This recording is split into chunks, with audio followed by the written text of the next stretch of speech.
સ્વાગત દર્શક મિત્રો, સુપ્રભાત. નિફ્ટી સાપ્તાહિક એક્સપાયરીને દિવસે મંગળવારે સવારે ગિફ્ટ ટુ ગ્લોબમાં આપનું સ્વાગત કરી રહ્યા છીએ. હું યશ ભટ્ટ આપની સાથે. આજના કાર્યક્રમની શરૂઆત હેડલાઇન્સની સાથે કરીએ. ભારતીય માર્કેટ માટે મહત્વપૂર્ણ દિવસ. નિફ્ટીની સાપ્તાહિક એક્સપાયરીને દિવસે ગ્લોબલ માર્કેટ્સથી મિશ્ર સંકેત. Gift Nifty flat. ઈરાન પર અમેરિકાના હુમલા ટળવાના નિવેદન બાદ એશિયન માર્કેટ્સમાં તેજી. ટ્રમ્પના નિવેદન બાદ તળિયેથી રિકવર થઈને તેજી સાથે જ બંધ થયા અમેરિકન માર્કેટ્સ. અમેરિકન રાષ્ટ્રપતિ ડોનાલ્ડ ટ્રમ્પ આજે ઈરાન પર હુમલાની યોજના ટાળી. કહ્યું યુએઈ, કતર અને સઉદીની અપીલ બાદ નિર્ણય. સાંજે સાથે કહ્યું કે જો વાતચીત નિષ્ફળ જશે તો મોટો હુમલો કરીશું. રિપોર્ટ મુજબ ઈરાને ફરી એકવાર અમેરિકાને 14 સૂત્રીય શાંતિ પ્રસ્તાવ મોકલ્યો.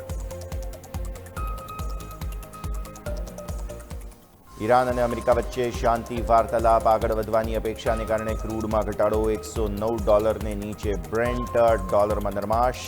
મોંઘવારી ઘટવાની શક્યતાને કારણે સોના ચાંદીમાં તેજીનું એક્શન. એક સપ્તાહમાં બીજી વખત પેટ્રોલ ડીઝલના વધ્યા ભાવ. દિલ્હીમાં પેટ્રોલની કિંમત 87 પૈસા વધી. ડીઝલના ભાવ 91 પૈસા વધ્યા. મુંબઈમાં પણ પેટ્રોલ અને ડીઝલના ભાવમાં વધારો. અદાણી એન્ટરપ્રાઇઝે ઈરાન સાથે કથિત એલપીજી શિપમેન્ટ ખરીદવાના કેસમાં અમેરિકન સરકાર સાથે કર્યું સેટલમેન્ટ. અમેરિકાના ટ્રેઝરી ડિપાર્ટમેન્ટના જણાવ્યા પ્રમાણે કંપનીએ $27 લાખ આપવા માટે તૈયાર. ચોથા ત્રિમાસિકમાં 20% વધ્યો એસ્ટ્રલનો નફો. આવકમાં 24% વધારો. Margin flat. અનુમાનથી ઓછો રહ્યો નફો અને માર્જિન. આજે નિફ્ટીમાં સામેલ બીઈએલના આવશે પરિણામ. 34% વધી શકે નફો. જોકે માર્જિન પર દબાણની શક્યતા સાથે બીપીસીએલ, મેનકાઇન્ડ સહિતની વાયદાની 4 કંપનીઓના પરિણામ આજે.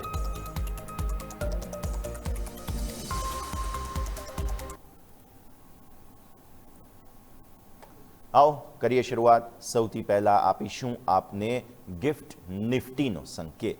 ગિફ્ટ નિફ્ટી તરફથી અત્યારે ફિલહાલ ફ્લેટિશ સંકેતો તમને મળી રહ્યા છે. અને આ સમાચારો બેઝિકલી તમને બતાવે છે કે ભારતીય માર્કેટ્સ આજે શાંત શરૂઆત કરવા જઈ રહ્યા છે. દિવસની શરૂઆત એકદમ શાંત. અચ્છા, એક સમય સવારે લાલ નિશાનમાં પણ હતા, ત્યાંથી લીલા નિશાનમાં આવ્યા છીએ. તો એક વાત જરૂર છે, અમેરિકાએ જે હુમલો કરવાનું ટાળ્યું, બેઝિકલી એવું ટ્રમ્પ સાહેબ કહે છે કે હુમલો કરવાના હતા અને અમે ટાળી દીધું. આ સમાચાર વચ્ચે અત્યારે ફિલહાલ એક સુધારો આવ્યો છે. બ્રેન્ટ ક્રૂડમાં ઘટાડો આવ્યો છે. અમેરિકન માર્કેટ્સનો સામે ગઈકાલનો ક્લોઝ જુઓ. તળિયેથી સારા રિકવર થયા ગઈકાલે અને પછી બંધ થયા હતા. 0.32% આસપાસની એક મજબૂતી સાથે તમે બંધ થતા જોવા મળ્યા. એટલે આ પણ એક સુધારો સારો જોવા મળ્યો. આ તરફ તમે નજર કરો S&P 500 પર, તો ત્યાં થોડા એવા ઘટાડો જોવા મળ્યો. એટલે તળિયેથી રિકવર થયા, પણ ડાઉ વધારે સારો રિકવર થયો. અને નાસ્ડેક તમે જુઓ તો એ પણ લાલ નિશાનનો ક્લોઝિંગ તમને જોવા મળશે. મામૂલી ઘટાડે તમને બંધ જોવા મળ્યો છે 0.5% આસપાસનો. પણ અહીંયા પણ તળિયેથી રિકવરી આવી, પણ સૌથી સારી રિકવરી ડાઉમાં આવી. અચ્છા, બાય ધ વે અત્યારે ડાઉ ફ્યુચર્સ ઘટાડો બતાવે છે તમને. ડાઉ ફ્યુચર્સ કંઈક 0.7% આસપાસનો ઘટાડો બતાવી રહ્યા છે. પછી S&P ફ્યુચર્સ જુઓ તો 0.04% આસપાસનો ઘટાડો તમને અહીંયા જોવા મળશે. અને નાસ્ડેક ફ્યુચર્સ તમે નજર કરો તો ત્યાં પણ થોડા એવા ઘટાડાનો સંકેત તમને બનતો જોવા મળી રહ્યો છે. હવે આપણે એશિયન માર્કેટ્સ પર નજર કરી લઈએ તો જેપનીઝ માર્કેટ્સની કઈ અત્યારે 0.17% આસપાસનો મામૂલી ઘટાડો તમને બતાવે છે. શરૂઆતમાં લીલા નિશાનમાં હતા, લાલ નિશાનમાં આવી ગયા છીએ. થોડા વોલેટાઇલ છીએ. પણ અન્ય એશિયન માર્કેટ્સ લીલા નિશાનમાં છે. જેમ કે સ્ટ્રેટ્સ ટાઈમ્સ જુઓ 5%ની મજબૂતી છે. હેંગસેંગ 5%ની મજબૂતીના સંકેતો બની રહ્યા છે. તાઇવાન કંઈક ફ્લેટ છે. કોસ્પીમાં આજે કંઈક 4.5%નો ઘટાડો છે. તો કોસ્પીમાં બેઝિકલી નફા વસૂલી જોવા મળી રહી છે. અને શેંઘાઈ 5% આસપાસનો ઘટાડો તમને અહીંયા પણ બનતો જોવા મળી રહ્યો છે. તો આ છે ઓવરઓલ ભારતીય માર્કેટ્સના શરૂઆતી સંકેતો. પણ દર્શક મિત્રો, આજે દિવસની શરૂઆત આપણે સૌથી મહત્વપૂર્ણ સમાચાર સાથે કરવી જોઈએ, અને તે છે પેટ્રોલ અને ડીઝલના ભાવમાં વધારો. દર્શક મિત્રો, એક જ સપ્તાહમાં બીજી વખત એવું થઈ રહ્યું છે કે જ્યારે તમને પેટ્રોલ અને ડીઝલની કિંમતોમાં વધારો જોવા મળી રહ્યો હોય. ગઈકાલે પણ થયું હતું અને આ કહી શકાય કે આજે પણ તમને સંકેતો જે છે તે જોવા મળી રહ્યા છે. દિલ્હીમાં બેઝિકલી પેટ્રોલની કિંમત જે છે તે 87 પૈસા આસપાસ વધારવામાં આવી છે અને ડીઝલનો ભાવ જે છે 91 પૈસા આસપાસ વધારવામાં આવેલો છે. મુંબઈની પણ જો વાત કરીએ તો મુંબઈમાં પણ પેટ્રોલ ડીઝલની કિંમતોમાં વધારો થયો છે. દિલ્હી, મુંબઈ સાથે દેશભરમાં પણ ભાવ વધારો લાગુ કરી દેવામાં આવ્યો છે અને નવો ભાવ વધારો આજે સવારથી જ લાગુ થઈ ચૂક્યો છે. એટલે આજે હવે તમે જો પેટ્રોલ અને ડીઝલ જે છે તે ખાસ ફ્યુલ ફૂલ કરાવવા જશો તો તમને જોવા મળશે કે કિંમતો વધી ચૂકી છે અને ફટાફટ કિંમતો હવે વધવા લાગી છે, જે હકીકત તમારે ખાસ ધ્યાન પર રાખવાની રહેશે. તો 87 પૈસા પેટ્રોલ પ્રતિ લીટર કિંમત વધી ચૂકી છે અને ડીઝલની કિંમત 91 પૈસા પ્રતિ લીટર જે છે તે તમને વધતી જોવા મળશે. દિલ્હી, મુંબઈ બધા જ વિસ્તારોમાં પેટ્રોલ અને ડીઝલની કિંમતોમાં વધારો થઈ ચૂક્યો છે. તો આજના સવારના સૌથી મોટા સમાચાર દર્શક મિત્રો તમારા માટે આ રહેશે. પરંતુ હવે જરા ગ્લોબલ માર્કેટ્સ પર જાણી લઈએ, કેમ કે આપણે ડોમેસ્ટિક તો ચલો સ્થિતિ છે જ, આપણે સમજીએ છીએ કે પેટ્રોલ ડીઝલની કિંમતો વધવાની છે, પણ અમેરિકન માર્કેટ્સની જો પરિસ્થિતિ જોઈએ તો અમેરિકન માર્કેટ્સમાં ગઈકાલે છે ને બહુ વોલેટાઇલ કારોબાર રહ્યો દર્શક મિત્રો. અને ટ્રેડિંગ સેશનના અંતે છેલ્લે બધા અલગ અલગ દિશામાં ઇન્ડાઇસીસ જે છે તે બંધ થયા. ડાઉ લીલા નિશાનમાં, તો S&P 500 અને નાસ્ડેક જે છે તે લાલ નિશાનમાં બંધ થતા જોવા મળ્યા. ટેક સેક્ટરમાં થોડું પ્રોફિટ બુકિંગ જોવા મળ્યું હતું. ગ્લોબલ જે તણાવ છે તે બધાની વચ્ચે ઇન્વેસ્ટર્સ સાવચેત જોવા મળી રહ્યા છે. ડાઉ જોન્સ પોઝિટિવ ઝોનમાં બંધ થવામાં સફળ જરૂર રહ્યો, છેલ્લે રિકવર થયા એટલે 160 પોઈન્ટ આસપાસના વધારા સાથે 49,686 પર તમને ડાઉ બંધ થતો જોવા મળેલો હતો. સાયક્લિકલ સ્ટોક્સમાં ખરીદદારીને કારણે આ સ્ટોકમાં સારો એવો ટેકો મળી રહ્યો. S&P 500ની જો વાત કરીએ તો ત્યાં થોડા એવા ઘટાડાના સંકેતો બનતા જોવા મળેલા હતા S&P 500માં, અને સૌથી વધુ પ્રેશર ગઈકાલે જે છે તે તમને નાસ્ડેકમાં આવતું જોવા મળ્યું.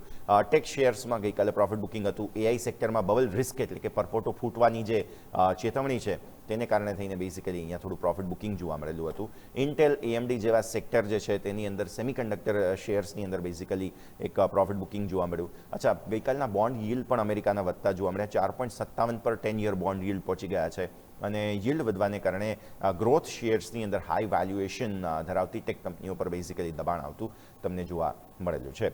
બીજું મોટું કારણ જે છે તે ક્રૂડ ઓઇલના ભાવમાં જોવા મળેલી ભારે વધઘટ છે. અહીંયા મિડલ ઇસ્ટ અને ઈરાન કટોકટી તથા યુદ્ધના ભયને કારણે ઓઇલ માર્કેટિંગ કંપનીઓમાં ભારે અનિશ્ચિતતા જોવા મળી રહી છે. ડોનાલ્ડ ટ્રમ્પના એક જ નિવેદન બાદ કાચા તેલના ભાવમાં થોડો ઘણો જે છે તે વોલેટાઇલ કારોબાર જોવા મળ્યો હતો, અને રોકાણકારોને મોટી રાહત પણ અહીંયાથી ખાસ ત્યારબાદ જે ટ્રમ્પ સાહેબનું નિવેદન આવ્યું તેને કારણે મળી હતી. સાવચેતી ભર્યા વાતાવરણ સાથે US માર્કેટ્સ ગઈકાલે બંધ થતા તમને જોવા મળ્યા હતા. બાય ધ વે, હું તમને અત્યારે ક્રૂડ ઓઇલનો લાઈવ ક્વોટ આપું તો સીધા જ સંકેતો 109.48 આસપાસના છે. બ્રેન્ટ ક્રૂડમાં મામૂલી ઘટાડો જરૂર બતાવે છે, 2.25% આસપાસ, પણ ગઈકાલે આપણે 112 આસપાસ હતા, ત્યાંથી પછી 109 પર જઈએ એટલે આમ તો કંઈ એવું કંઈ ખાસ સુધારો ન ગણી શકાય. 109 પણ થોડો ચેલેન્જિંગ ભાવ જ ગણી શકાય અહીંયાથી ખાસ. અને સામા પક્ષે એ જ પરિસ્થિતિના વિપરીત તમે જોવા જાઓ તો સોના ચાંદીમાં થોડી મજબૂતી છે. હવે આગળ વધીએ અને આપણે સમજીએ યુરોપિયન માર્કેટને. ગઈકાલે યુરોપિયન માર્કેટમાં યુરોપિયન માર્કેટમાં ગઈકાલે દર્શક મિત્રો સારી રિકવરી જોવા મળી હતી, અને પ્રારંભિક ઘટાડા બાદ માર્કેટ પોઝિટિવ ઝોનમાં આવતા જોવા મળ્યા હતા. બેઝિકલી તમે જુઓ તો ગ્લોબલ જે તણાવ છે, બોન્ડ yielડના વધારા છે, તેના કારણે રેડ ઝોનમાં ઓપન થયા, પણ પછી ગ્રીન ઝોનમાં તમે બંધ થતા જોવા મળ્યા.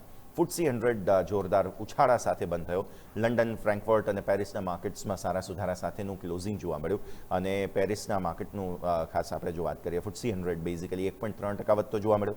આગલા ટ્રેડિંગ સેશનમાં થયેલા ભારે નુકસાન બાદ આ ઇન્ડેક્સે મોટા ભાગની ખોટ સરભર કરી લીધી છે, અને DAX 40ની વાત કરીએ એ પણ 1.5%ના ઉછાળે બંધ થયો. દિવસ દરમિયાન આ ઇન્ડેક્સમાં શરૂઆતમાં 1%થી વધુનો ઘટાડો જોવા મળ્યો હતો. અંતિમ કલાકોમાં શોર્ટ કવરિંગ થયું, અને ચોક્કસ સેક્ટરમાં આવેલી નવી લેવાલીને કારણે 0.5% આસપાસનો ઉછાળો તમને અહીંયા જોવા મળ્યો. CAC 40 પણ ઓલમોસ્ટ 0.5% આસપાસ વધીને બંધ થયો. પ્રારંભિક સેશનમાં CAC 40 ઇન્ડેક્સ લગભગ 1% જેટલો તૂટ્યો હતો, અને ગ્લોબલ સેન્ટિમેન્ટ્સ પોઝિટિવ થતા પેરિસ માર્કેટે પણ નીચલા સ્તરોથી થોડી રિકવરી આપેલી હતી. ઈરાને અમેરિકાના શાંતિ પ્રસ્તાવ પર સકારાત્મક પ્રતિક્રિયા આપી હોય તેવા અહેવાલો જોવા મળ્યા. યુદ્ધની તીવ્રતા ઘટવાની આશા જાગી, અને ગ્લોબલ બોન્ડ માર્કેટ તેના કારણે શાંત થઈ ગયા. IMF દ્વારા બ્રિટનના આર્થિક વિકાસના દરના અંદાજમાં સુધારો કરી દેવામાં આવ્યો છે, જેને કારણે આ પરિસ્થિતિનું નિર્માણ અત્યારે ફિલહાલ થતું જોવા મળ્યું છે. હવે થોડા જીઓપોલિટિકલ મુદ્દાઓ સમજવાનું શરૂ કરીએ. પહેલાં તો અમેરિકા અને ઈરાન વચ્ચે એક રીતે જોવા જાવ તો વિવાદ વધ્યો પણ છે અને વિવાદ ઘટ્યો પણ છે. વિવાદ વધ્યો શા માટે છે એ પહેલાં તમે જોઈ લો.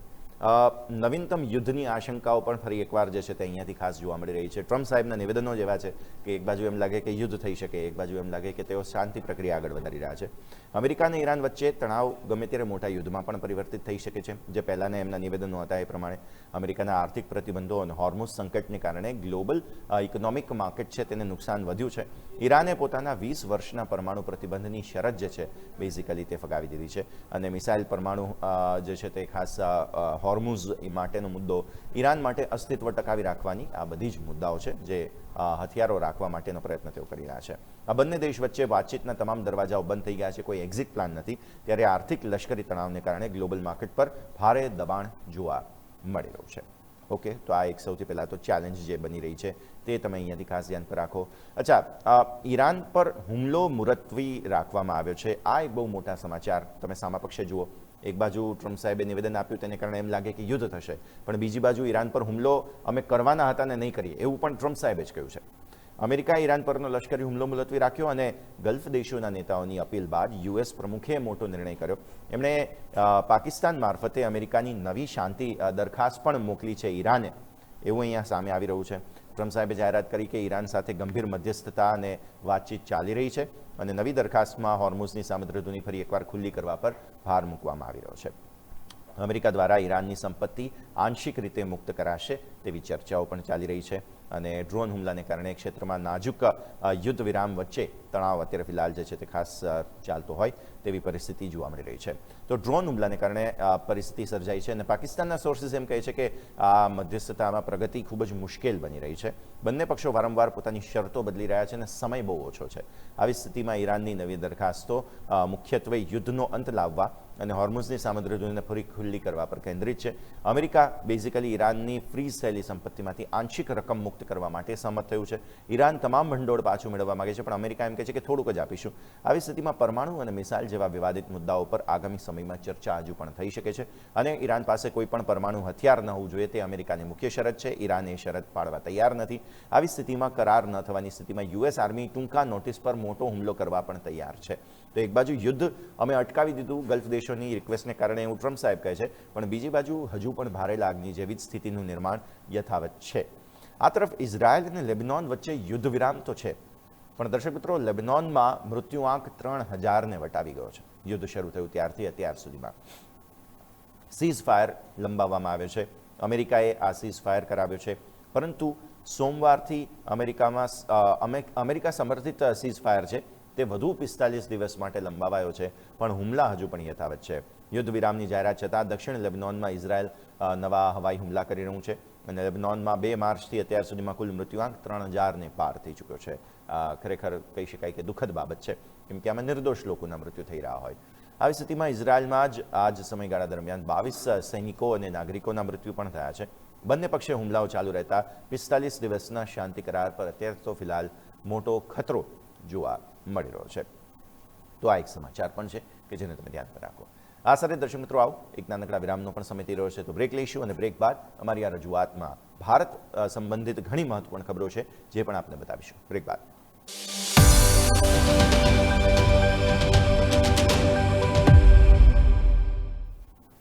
બ્રેક બાદ આપનું સ્વાગત છે. દર્શક મિત્રો, અત્યારે ગિફ્ટ નિફ્ટી તરફથી મામૂલી એવી મજબૂતીના સંકેતો બની રહ્યા છે. એકદમ શાંત શરૂઆત આપણે કરવા જઈ રહ્યા છીએ. આ મુદ્દાને તો ધ્યાન પર રાખીએ, પણ આવો અન્ય ખબરો પર નજર કરીએ. બેઝિકલી રશિયન ક્રૂડને લઈને દર્શક મિત્રો, ત્યારે તમને ખ્યાલ હશે કે અમેરિકાએ જે સેન્કશન્સ હટાવ્યા હતા તેને વધુ દિવસો માટે હટાવી રાખવામાં આવ્યા છે અને અમેરિકાએ મોટો નિર્ણય કર્યો છે. રશિયન ઓઇલ પર જે પ્રતિબંધની છૂટછાટ હતી તેને લંબાવવામાં આવી છે. અત્યારે ઓલરેડી છૂટછાટ હતી. હોર્મુઝ સપ્લાય કટોકટી વચ્ચે અમેરિકાએ રશિયન ઓઇલ પરની છૂટછાટને હવે લંબાવી દીધી છે અને ગ્લોબલ ઓઇલ માર્કેટમાં જે ક્રૂડની અછત છે, ભાવ વધારો છે, તે બધાને રોકવા માટે રશિયન સપ્લાય યથાવત રહે તે જરૂરી છે અને એટલા માટે અમેરિકાએ આ નિર્ણય લીધો છે. ઈરાન સાથેના તણાવથી વૈશ્વિક એનર્જી સપ્લાય ચેઇન પર અત્યારે મોટું સંકટ જોવા મળી રહ્યું છે અને રશિયન ક્રૂડ પરની છૂટછાટ લંબાવવાને કારણે ભારત સહિતના દેશોને મોટી રાહત ખાસ તો થઈ રહી છે. ઇન્ટરનેશનલ માર્કેટની અંદર મોંઘવારી નિયંત્રિત રાખવા માટે યુએસ પ્રમુખ વ્યૂહાત્મક પગલું લઈ રહ્યા છે અને ભારત અને ચીન જેવા મોટા કન્ઝ્યુમર દેશોને પણ રશિયા પાસેથી ક્રૂડ ખરીદવામાં મોટી રાહત મળવા જઈ રહી છે. તો આ એક મોટો સંકેત તમે ખાસ ધ્યાન પર રાખો. આ તરફ દર્શક મિત્રો, ગઈકાલે એક મહત્વના સમાચાર આવ્યા હતા કે યુએઈને પાકિસ્તાને લશ્કરી મદદ કરી છે. કઈ રીતે આવો જાણીએ. જરા ઈરાન યુદ્ધ વચ્ચે પાકિસ્તાને સાઉદી અરેબિયામાં ફાઇટર જેટ્સ અને 8000 જેટલા સૈનિકોને તહેનાત કર્યા હતા. ઈરાન સાથે વાતચીત ચાલી રહી છે. એક તરફ પાકિસ્તાન મધ્યસ્થી કરી રહ્યું છે, બીજી બાજુ પાછલા બારણે યુએઈને લશ્કરી મદદ પણ કરવામાં આવી રહી છે. તો પાકિસ્તાન બધી બાજુથી લડી રહ્યું હોય એવું અત્યારે લાગે છે. સુરક્ષા માટે સાઉદી અરેબિયાને હજારો સૈનિકો જે છે તે ખાસ પાકિસ્તાને મોકલ્યા અને એર સિક્યુરિટી માટે JF-17 જે ચાઇનીઝ જેટ્સ છે અને HQ-9 ડિફેન્સ સિસ્ટમ છે તેને તૈનાત કરવામાં આવી. આ સમગ્ર મિલિટરી ઓપરેશનનો તમામ ખર્ચો પણ સાઉદી અરેબિયા આપશે. એટલે પાકિસ્તાનને તો બેઝિકલી આવક થઈ રહી છે. આમ તો એમને અત્યારે તો ફિલહાલ પૈસાની જરૂર છે જ, ત્યારે તમામ હથિયારો અને સાધનોનું સંચાલન પાકિસ્તાની સેનાના જવાનો કરશે. અને ગયા વર્ષના ગુપ્ત કરાર મુજબ બંને દેશો એકબીજાની રક્ષા કરવા માટે કટિબદ્ધ છે. ત્યારે સાઉદી અરેબિયા અને પાકિસ્તાનના ન્યુક્લિયર અમ્બ્રેલા હેઠળ હોવાનો સંકેત જોવા મળી રહ્યો છે. બંને દેશો વચ્ચે ગયા વર્ષે એક મોટા ડિફેન્સ એગ્રીમેન્ટ પર હસ્તાક્ષર કરવામાં આવેલા હતા. પાકિસ્તાન મિલિટરી વિદેશ મંત્રાલય કે સાઉદી અરેબિયાના મીડિયા વિભાગે હજુ સુધી કોઈ સત્તાવાર કમ્યુનિકેશન આને લઈને કર્યું નથી. આ બધાની વચ્ચે ટ્રમ્પ સાહેબે મોટો નિર્ણય પણ કર્યો. ડિપાર્ટમેન્ટ ઓફ જસ્ટિસ DOJ દ્વારા આ જે છે તે ખાસ એક મોટો નિર્ણય લેવામાં આવ્યો. ટ્રમ્પ સાહેબે મોટો નિર્ણય કરીને IRS સામેનો કેસ પાછો ખેંચ્યો છે અને DOJ $1800 મિલિયન ફંડ બનાવ્યું છે. ડોનાલ્ડ ટ્રમ્પે IRS સામેનો $10 બિલિયન કેસ પાછો ખેંચ્યો. આ કેસ બેઝિકલી એ હતો કે ટ્રમ્પ સાહેબનું ઇન્કમટેક્સ રિટર્ન પબ્લિક થઈ ગયું હતું બેઝિકલી, અને તે બદલામાં તેમણે IRS સામે $10 બિલિયન માનહાનિનો દાવો કર્યો હતો. એ એમણે પરત ખેંચી લીધો છે. આના બદલામાં $1800 મિલિયન એન્ટી વેપનાઇઝેશન ફંડ તેમણે જે છે તે ખાસ મંજૂર કર્યું.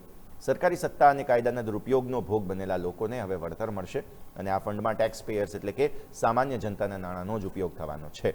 ટ્રમ્પના સાથીઓ દ્વારા નિયંત્રિત કમિશન આ ફંડનું સંચાલન કરશે અને ટ્રમ્પે માર-લાગો દરોડા સંબંધિત અન્ય વહીવટી દાવા પણ પાછા ખેંચી લીધા છે અને રશિયા કાવતરાની તપાસ સંબંધિત અન્ય વહીવટી જે વળતરના દાવા છે તે પણ સત્તાવાર રીતે પાછા ખેંચી લીધા છે. આ નિર્ણયને કારણે અમેરિકન રાજકારણમાં એક નવો વિવાદ શરૂ થયો છે અને વિપક્ષો આ ફંડનો દુરુપયોગ થવાની આશંકા પણ વ્યક્ત કરી રહ્યા છે. તો આ એક મોટો સંકેત છે, તમે ખાસ ધ્યાન પર રાખજો. આ તરફ દર્શક મિત્રો, અદાણી ગ્રુપને ખાસ બહુ મોટી રાહત મળી છે અને ટ્રમ્પ વહીવટીતંત્રએ એક નિર્ણય કર્યો. ક્રિમિનલ અને સિવિલ કેસીસ જે બધા હતા ગૌતમ અદાણી સામેના, તે બધાને હવે બંધ કરવામાં આવ્યા છે.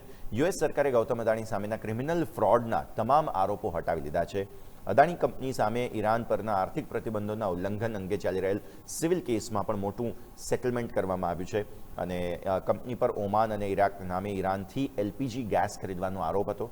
ત્યારે હવે અદાણી એન્ટરપ્રાઇઝીસે ભારતમાં LPG આયાત સંપૂર્ણપણે બંધ કરી દીધી છે અને અમેરિકામાં $10 બિલિયન જે રોકાણની ખાતરી બાદ ટ્રમ્પ વહીવટીતંત્રએ આ મોટો નિર્ણય કર્યો છે. ઈરાન પ્રતિબંધોના ઉલ્લંઘન મામલાને ઉકેલવા અદાણી ગ્રુપ $275 મિલિયન પણ ચૂકવશે અને અદાણી ગ્રુપ પર અગાઉ બાઇડન સરકાર દરમિયાન $265 મિલિયન લાંચનો આરોપ હતો. ત્યારે અદાણી ગ્રુપે તમામ આરોપો નકારી કાઢ્યા છે અને નિયમોના પાલન માટે હેડ ઓફ કમ્પ્લાયન્સ તેમણે નિમ્યા હતા. તો આ પણ એક સ્થિતિ તમે ખાસ અહીંયાથી ધ્યાન પર રાખો. આ તરફ દર્શક મિત્રો, જાપાનનો GDP ખૂબ જ સરસ રીતે વધી રહ્યો છે. તે સમાચારો પર હવે આપણે ખાસ નજર કરાવીશું. અનુમાનથી વધારે આવા સ્થિતિમાં વિચાર કરો, અનુમાનથી સારો GDP આવવો કેટલી મોટી વાત કહેવાય. તેમ છતાંય નિક્કઈ અત્યારે ડાઉન છે. તો પ્રથમ ત્રિમાસિકમાં GDP ગ્રોથ રેટ 2.1% અત્યારે ફિલહાલ જોવા મળ્યો છે. વિશ્લેષકોએ 1.7%નો અંદાજો લગાવ્યો હતો, તેનાથી પણ વધારે આ 2.1% છે. અગાઉ જે પરિસ્થિતિ હતી તેની સામે ક્વાર્ટર ઓન ક્વાર્ટર ધોરણે જાપાનની અર્થવ્યવસ્થા 0.5%ના દરે વધી હતી અને વર્ષ 2025ના છેલ્લા ક્વાર્ટરમાં GDP ગ્રોથ 0.3% જેટલો જોવા મળ્યો હતો. તો આ એક સંકેત છે કે જેને તમે જરૂરથી ધ્યાન પર રાખો. અંતે દર્શક મિત્રો, એક સ્ટેન્ડર્ડ ચાર્ટર્ડ, આ ખૂબ જ મોટું નામ છે, સમગ્ર વિશ્વમાં એક મોટી બેંક છે, સંસ્થા છે. તેમણે એક મોટો નિર્ણય કર્યો છે અને તેઓ છટણી કરવા માગે છે. સમગ્ર વિશ્વમાં જેટલી વર્કફોર્સ છે તેમાં AIના ઉપયોગને કારણે 15% જેટલા સપોર્ટ રોલ્સ એટલે તમે કસ્ટમર કેરમાં વગેરેમાં ફોન કરો અને કંઈક તમને તકલીફ પડતી હોય તો અહીંયા આ બધા જ રોલ્સમાં કાપ મૂકી દેશે તેઓ.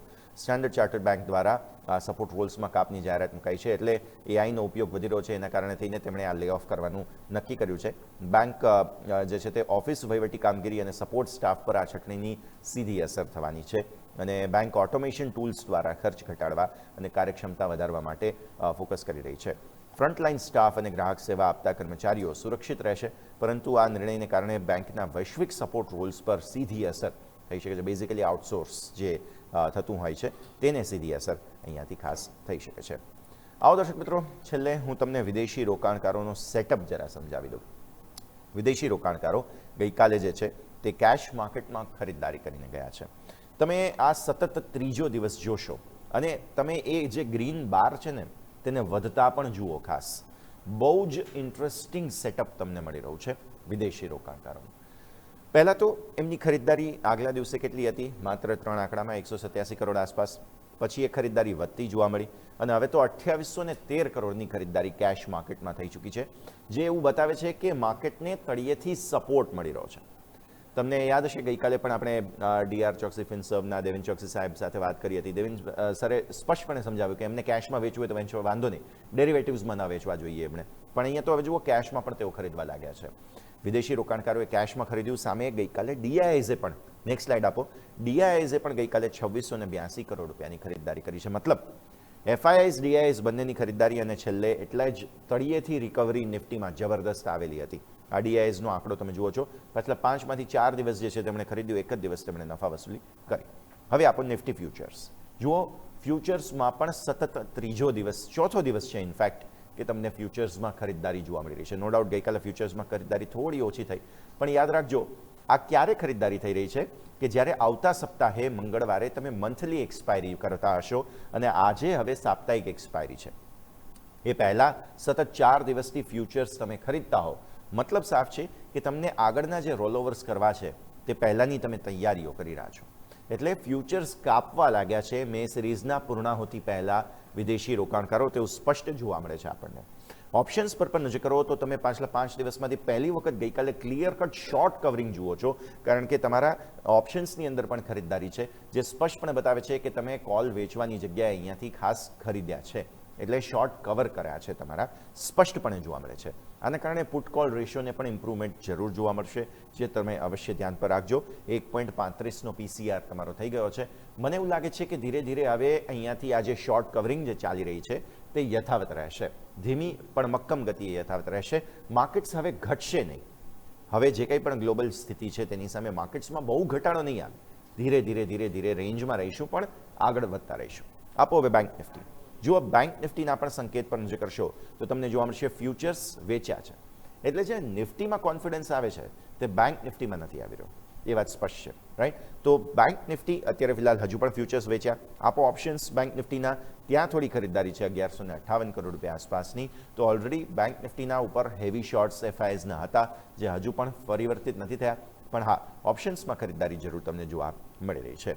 હવે તમે આવો પીસીઆર પર. પીસીઆર થોડો ઘણો ઇમ્પ્રૂવ થયો છે, પણ સ્ટીલ બિલો 1 છીએ આપણે. ઠીક છે, એટલે શોર્ટ સાઇડ વધારે પોઝિશન્સ બેંક નિફ્ટીમાં છે, ઓપ્શન્સ એવું બતાવે છે. પછી આવો તમે સ્ટોક ફ્યુચર્સ પર. હજુ પણ વેચ્યું જ છે તેમણે, ત્યાંથી કંઈ ખરીદદારી નથી. અને સ્ટોક ઓપ્શન્સ પણ વેચવાલી નાની છે, અને સ્ટોક ઓપ્શન્સમાં પણ વેચવાલી છે, પણ નાની છે. હવે મંથલી એક્સપાયરીની તૈયારીઓ ચાલી રહી છે, તે વાત સ્પષ્ટ અહીંયાથી આપણને સમજવા મળી રહી છે. છેલ્લે મને ગઈકાલનો ચાર્ટ એક નિફ્ટીનો ખાસ આપી દો, કેમ કે ગઈકાલે જે આપણે રિકવરી જોઈ હતી, આજે એના ઉપર આગળ વધવાનું જરૂરી બને છે. નિફ્ટીના ચાર્ટ તમે સ્ક્રીન પર જુઓ છો તે પ્રમાણે તમે નજર કરશો તો બહુ જ રસપ્રદ સ્થિતિમાં અત્યારે ફિલહાલ છીએ. 23,649નો તમારો ક્લોઝ હતો. હવે તમે જુઓ છો એ. હવે મુદ્દો શું છે? તમે ડે લો બનાવ્યા હતા 317ના, ત્યાંથી 695ના હાઈ બન્યા. 695, 317 એટલે ટેકનિકલી જુઓ 350 પોઈન્ટની રિકવરી હતી ગઈકાલે. આ રિકવરી બાદ આજે તમે ફરી એક વખત આગળ વધી રહ્યા છો, અને આગળ શું થશે તે સમજવાનો પ્રયત્ન આપણે કરી રહ્યા છીએ. એફઆઈએસ મોસ્ટલી પોઝિટિવિટી તરફ ઇન્ક્લિનેશન આપી રહ્યા છે. તો માહોલ તો બાય ઓન ડિપ્સનો અત્યારે ફિલહાલ બને છે, એક્સપાયરી સ્પેસિફિક. પછી જોઈએ આગળ શું થાય છે. બાકી અત્યારે તો એવું લાગે છે કે એક રેન્જમાં જ માર્કેટ્સ રહેશે, પણ હાલની સ્થિતિમાં તો આ એક વિચિત્ર, જેને કહેવાય એવી સ્થિતિનું નિર્માણ થયું છે તેવું આપણે માનીશું. આ સાથે દર્શક મિત્રો, આજના ગિફ્ટ ગ્લોબ કાર્યક્રમમાં હાલ બસ આટલું જ. મને યશને આપ્યું રજા. એક બ્રેક બાદ ઇન્ટ્રાડે ગેમ લઈને આવી રહ્યા છે મારા સહયોગી અજય અને યોમિક. આપ જોતા રહો ન્યૂઝ કેપિટલ માર્કેટ, કારણ કે અમે છીએ નફાનું નવ સન્નાવું.